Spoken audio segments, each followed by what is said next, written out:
Bayan is speaking. Bong Revilla. Hala, mga kababayan. Bong Revilla. May kakasuhang mga vlogger. DDS vlogger na naman ba to? Mga DDS, oh. Parang minalas kayo sa year 2025, ah. Parang halos kayo pinakakasuhan na. Diba? Parang minamalas yung mga DDS vlogger. Ito ang daming DDS nag-comment sa akin, fake news daw ako. Eh bakit mga DDS na naman ang kakasuhan? Ito pakinggan ninyo ang balita. Para sa akin, DDS vlogger ito. 10 mahigit ang kakasuhan ni Bong Revilla sa pagpapakalat ng fake news. Alam mo, Montgomery, wala akong pakialam sa'yo. Isa kang bobong DDS. Mamamatay kang bobo. Mamamatay kang worker. Yung idol mong si Digong, mamamatay billionaire. Eto na, mga kababayan. Nagpapatuloy po dito, mga kababayan, na kung saan, mga kababayan, ay, wait lang. Napanood yun na ba ang balita? Bong Revilla? May kakasuhan. Mamirian Suzuki, Miguel, shoutout po. May kakasuhan daw ng mga vlogger at may listahan na daw. Wait lang, hanapin ko lang. Napanood ko lang yung balita kanina. Ito mga kababayan, sinisave ko lang to. Ayan, pangalan ko yan, Kent Garcia. Sinave ko lang. Pag may napanood ako sa balita, sinisave ko sa aking Facebook. Ito. Bong Revilla, maghahain ng cyber libel complaint laban sa ilang social media personalities. Bakit nga ba? Kasi nga ang dami kasing nagsabi, hindi na epektibo yung budots mo. Ibalik mo yung ninakaw mong pidhap. Nagalit ang Bong Revilla ninyo. Siyempre, malaki-laki ang gastos. Buong pamilya ba naman? Buong angkan. Tumakbo, tas hindi nanalo. Tas mga peke daw tong mga sinasabi nito. Kaya ang ginawa ni Bong Revilla, at sino-sino itong mga social media personalities na planong sampahan ng reklamo ni Senador Revilla sa NBI? Actually, bago ko po ipagpatuloy, Sir Elijah Silibre. Ayan, maraming salamat po, sir, in advance. Happy birthday. Ingat ka palagi and hope more birthdays to come in your life. Good health, success, and blessings. Happy birthday po. In advance para bukas. So ito mga kababayan, ibalik ko lang. Bong Revilla, may kakasuhan na mga vloggers. Pero pakinggan niyo dito sa dulo kung sino at kaninong vloggers ito. May nabibigkas kasi ditong Duterte Ito mga kababayan. Ito. Sir, ilan at sino-sino itong mga social media personalities na planong sampahan ng reklamo ni Senador Revilla sa NBI? Maraming nasa listahan ng mga personalidad na umano'y nakakalat sa social media ng fake news laban kay Senador Bongo ayon kay hindi, Bong Revilla, hindi Bongo. Bong Revilla. Ayon kay sa abogado nito na si Attorney Raymond Fortun. Bagaman hindi tinukoy ng abogado kung sino-sino itong mga personalidad ito dahil kailangan pa niyang busisiin nila ang kanilang listahan kung sino yung mga irereklamo nila sa National Bureau of Investigation o NBI. Ayon kay Attorney Fortun, inaalam pa nila ang tunay na pagkakakilanlan at kinaroroonan ng mga personalidad na sangkot umano sa pagpapakalat ng maling impormasyon laban kay Senador Bong Revilla. Ngunit inaasahan nila na makatutulong din ang NBI sa pag-alam at pagtugis sa mga ito. Paliwanag ni Fortun, isa sa mga mapanirang post laban sa mambabatas ay ang pagpapakalat ng pahayag ni Revilla na ang mga magnanakaw sa bayan ay kailangang hatulan ng kamatayan para matigilan na ito. Ngunit nakalagay din sa ibaba ng post na hindi pa rin isasauli ng senador ang nasa 124 million pesos na wala anya sa desisyon ng Sandigan Bayan sa kaso nito kung saan siya na-acquit. Ngunit ang fake news na ito ay napakalat pa anya sa social media na nagbigay ng masamang impresyon sa senatorial re-electionist. Right now, the camp of Senator Revilla is looking at the possibility of filing about 5 to 10 5 to 10 cyber libel cases against personalities on Facebook, social media, vloggers, and those who have their own websites who have spread fake news about Senator Bong, which he attributes to be the reason why he landed only 14th in the senatorial elections. Ayon pa kay Fortune, hindi naman nila kakasuhan ang lahat ng mga nasa listahan at pipiliin lang nila ang mga tuluyang sasampahan ng reklamo sa NBI. Tiniyak rin ni Atty. Raymond Fortune na kung mayroon mang grupo sa likod nito ay walang kinalaman dito ang kampo ng mga Duterte. Inaasahan ni Senador... Narinig ninyo? Kung meron mang grupo ang mga vlogger na ito, walang kinalaman ang kampo ni Duterte. Bakit hindi niya sinabihan na walang kinalaman ang kampo ni BBM? So, ibig sabihin, itong mga vlogger na to, ito yung mga bobo na naman na DDS. Ito yung mga DDS vlogger na naman na tatagtarin na naman ang kaso. Putang ina. Nag-vlogger ka pa.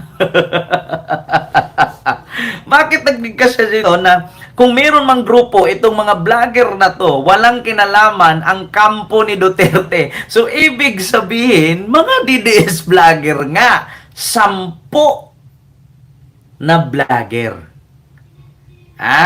Palagi silang nakasuhan. Mga fake news kasi, Maria Pipaliso. Ay, Diyos ko, ewan ko ba? Bakit kasi may mga vlogger na ganyan? Hindi na lang magbibigay sa balita eh. Mag-iimbento pa kasi ng kwento. Yung isang vlogger, iba yung kwento. Yung isa, iba. Yung iba, ganyan din ang kwento. Bakit hindi na lang? Di ba? Bakit hindi na lang kasi magbibigay sa balita katulad sa ginagawa natin? Meron namang nanonood sa atin kahit papano. Aabot pa nga tayo 10,000 dito, live viewers. Hindi naman tayo nag-imbento ng kwento, nagbibase lang naman tayo sa balita sa radyo at sa TV. O di kaya sa mga dyaryo. Hindi naman tayo nakakasuhan kasi meron tayong source. Diba? Pero itong mga DDS, putang ina ninyo. Nakakahiya kayo bilang vlogger. Nakakasuhan kayo. Diba? Hindi ba po pwedeng mag-vlog kayo dyan na nagbibase na lang kayo sa balita? Hindi naman kayo ikaka-copyright ng mga news outlet na yan. Kasi ipaparinig mo lang naman. Hindi mo i-play ng buo. Palibhasa kasi itong mga DDS vlogger. Ito lang Ang mga DDS vlogger kaya sila nakakasuhan. Dalawa lang yan. Either mag-imbento ng kwento or magnakaw ng video sa ibang vlogger. Ganun lang ang ginagawa nila. Kumukuha ng video, tapos ipi-play ng buo. Hindi na nagsasalita yung vlogger kasi yung video na binabalita, yun na lang ipi-play. Ayaw nila magsalita. Hindi nila pag-aaralan yung balita bago sila mag-play. Sa kanila, ito po. Alam nyo ba, si Sara Duterte daw lalabas ng bansa. Ipi-play na nila yung video hanggang sa matapos yung buong 1 oras na balita. Ganyan ang sakit ng mga vlogger dyan sa DDS. Kung hindi magnakaw ng video, mag-iimbento ng balita, mag-iimbento ng kwento. Tapos pag nakakasuhan, ang sisihin, si BBM. Ginigipit sila. Kung hindi ba namang tanga, gayahin nyo ako, Nagbabalita ako, nagbablog ako dito, ipakita mo yung article, yung balita, tapos tsaka ka mag-reaksyon, pakinggan mo. Hindi yung magpanood ka dyan ng balita sa live mo, tagli 5 minuto, 10 minuto, tapos wala kang sasabihin. Diba, katulad niyan, Bong Revilla daw, magsampa ng kaso, tapos ipiplay yung buo, tapos tsaka mo na i-stop, pagtapos na yung balita, di naka-copyright ka ngayon. Anong tawag doon? Pagdanakaw ng video. Ako nga dito, pinaparinig ko lang Minsan, pasilip-silip ko konti, ayaw ko makopyright. At least, meron akong sources. Diba? Ang bububo kasi, pwede naman mag-vlog na hindi nakakasuhan Kung hindi ba naman kayo tanga, nakakahiya kayo sa kapwa nyo vlogger, mga hayop kayo. Oo. Pwede naman mag-vlog, mag-react lang, hindi yung mag-invento pa kayo ng kwento. Yan ang tinatawag na mga brainless Diba? Ako sa totoo lang, sa tinagal-tagal kong nag-vlog, yung ibang kasamahan ko natagtad ng kaso, pero ako never ako nakasuhan. Kasi alam kong ginagawa ko. Diba? Yung mga kasamahan ko ay putang ina, natagtad ng kaso. Yung iba nga, hindi pa tapos Diba? Dito tayo, mga kababayan, kita nyo naman.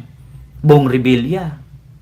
Huwag mong turuan. Ay, nako, Sir Conrado Hanson, kahit turuan mo pa yung mga DDS na yan, hindi yan makikinig sa'yo. Bakit? Bobo yung mga yan.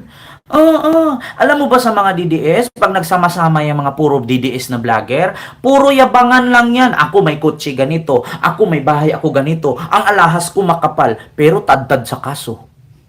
Totoo yan. Pag yung mga DDS vlogger magsama-sama yung mga yan, puro lang yan yabangan. Pero pagdating sa kanilang vlog, puro kaso. Kasi ang bububo mag-content. Yan ang katotohanan. Hindi magbibase sa balita. Ngayon, pag nagbibase naman sa balita, iibahin. Kukontrahin nila yung balita. Di ba? Ma-midnight. Alam ni Ma-midnight yan. Oh. Tawang-tawa nga si Ma-midnight. Kasi kilala niya kung sino yon. Yung iba tad sa kaso. Dami kong kaibigang DDS vlogger na tad sa kaso, abay. Diyos ko. Pag nagsama-sama yung ganyan, puro yabangan lang yan. Ito, sasakyan ko, kakabili ko lang, sahod ko to. Oh, ito, alahas ko, kapal, no? Kita mo, kapal? Oh, ito, 1 million, no? Pero, pag i-rewind mo yung kanilang vlog, puro kaso ang labas. Bakit? Tad sa kaso. Kay puro fake news.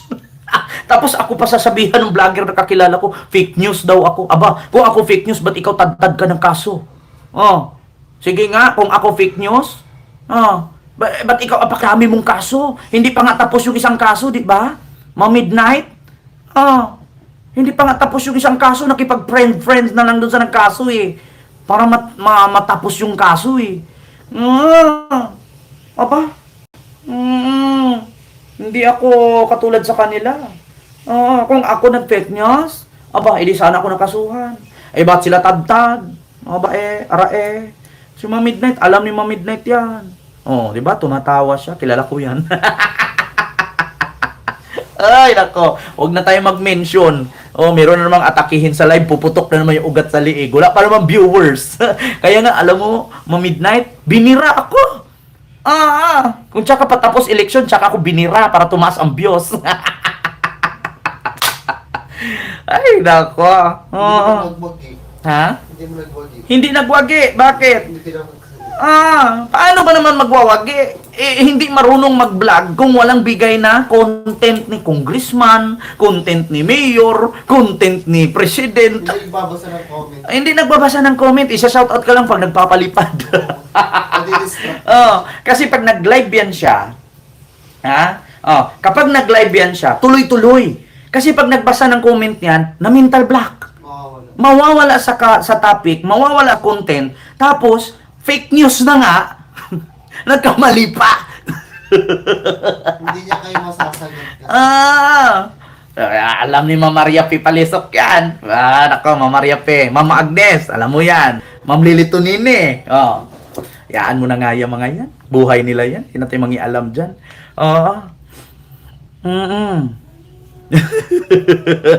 Ay, nako. Yaan mo na yung mga yan. Nako, Diyos ko. Pahala sila sa buhay nila. Tapos, kung ano yung ginawa nila dun sa artista, ganun din ginawa nila sa akin. Inggit kasi, ganyan talaga pag inggit. Meron pa nga akong kakilalang vlogger eh. Yung may jowang bagets. Kinainggitan nila yun.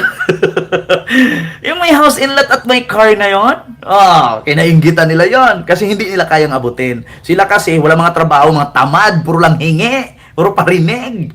Mga ayaw magtrabaho, lalaking katawan. Magtrabaho kasi kayo, hindi kayo puro hindi kayo puro hingi. Ito na, mga kababayan, dito tayo sunod.